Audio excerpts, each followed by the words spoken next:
Hello my dear student, how are you? I hope के सब अच्छे होंगे। तो बच्चों स्टार्ट करते हैं क्लास 4 सामान्य ज्ञान का चैप्टर नंबर 9। हमारे चैप्टर नंबर 9 का नाम है बच्चों पौधों से संबंधित रोचक तथ्य। यहाँ हम पौधों से रोचक तथ्यों के बारे में जानेंगे। तो चलिए बच्चों स्टार्ट करते हैं। पेड़ पौधों की उपस्थिति के कारण पृथ्वी को हरा ग्रह कहा जाता है। क्या कहा जाता है बच्चों? हरा ग्रह कहा जाता है। पौधों के बिना पृथ्वी पर ना तो पर्यावरण होता है और न ही मानव जीवन। उनकी उपस्थिति स्वच्छ वायु, भोजन व जल के लिए अनिवार्य है। यहाँ तक कि मानव की अर्थव्यवस्था में भी पेड़ पौधों का बहुत बड़ा योगदान है। ठीक है बच्चों, आगे चलते हैं। फर्स्ट नंबर पर है हमारा, ये भी जानते हैं पौधों का अध्ययन करने वाले को क्या कहते हैं। जो पौधों का अध्ययन करते हैं बच्चों उनको क्या कहते हैं? उसको कहते हैं बच्चों वनस्पति विज्ञान।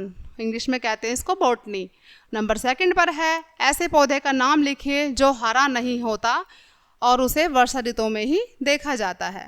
ऐसा कौन सा पौधा होता है बच्चों जो हरा नहीं होता और उसको वर्षा ऋतु में ही देखा जाता है? तो बच्चों वो पौधा होता है मशरूम का। आपने देखा होगा बच्चों मशरूम जो होता है वो वाइट कलर का होता है, ग्रीन कलर का नहीं होता है वो। नंबर 3 पर है बच्चों, पौधों को अपना भोजन बनाने के लिए किस किस की आवश्यकता होती है। जो पौधे होते हैं बच्चों वो भी हमारी तरह अपना भोजन बनाते हैं और उनको भोजन बनाने के लिए किस किस चीज़ की आवश्यकता होती है। तो फर्स्ट उनको वायु की आवश्यकता होती है, सेकंड उनको जल की होती है और थर्ड उनको प्रकाश की आवश्यकता होती है। नंबर 5 पर है बच्चों, पौधों के लिए पत्तियों का क्या कार्य होता है। जो पौधे होते हैं उनका पत्तियों का क्या कार्य होता है पौधे के लिए? तो उनका कार्य होता है बच्चों भोजन बनाना। कौन सा पौधा लंबी अवधि तक बिना जल के रह सकता है? नंबर 6 पर है हमारा कि कौन सा पौधा लंबी अवधि तक बिना जल के रह सकता है। ऐसा कौन सा पौधा है जिसको जल की ज़्यादा आवश्यकता नहीं होती है? तो वो है बच्चों हमारा नागफनी का पौधा। नंबर 7 पर है, पौधे में तने का क्या कार्य है। जो पौधा होता है, जो उसका तना होता है, उसका क्या कार्य होता है पौधे में? तो उसका कार्य होता है बच्चों पौधे को स्थिर रखना, टिका के रखना। नंबर 8 पर है, नीम, तुलसी और सिनकोना में कौन सा गुण समान रूप से पाया जाता है। जो नीम का पेड़ होता है, तुलसी का होता है और सिनकोना का, उनका कौन सा गुण समान रूप से पाया जाता है, मतलब तीनों में क्या समानता होती है। तो देखिए बच्चों फर्स्ट पे है नीम।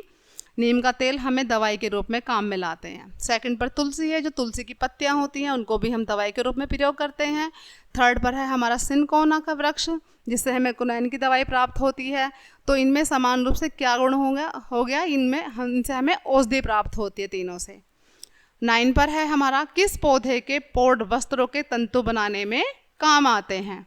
वो पौधा है बच्चों कपास का पौधा। जो कपास का पौधा होता है, जो उसके पोड होते हैं, जो रेशे होते हैं, वो हमें वस्त्र बनाने के काम आते हैं, सूती वस्त्र बनाने के काम। नंबर 10 पर है, पौधों में पाया जाने वाला हरित पदार्थ क्या कहलाता है। जो पौधों में हरा रंग होता है बच्चों वो किस कारण होता है, क्या कहलाता है? ये कहलाता है बच्चों क्लोरोफिल।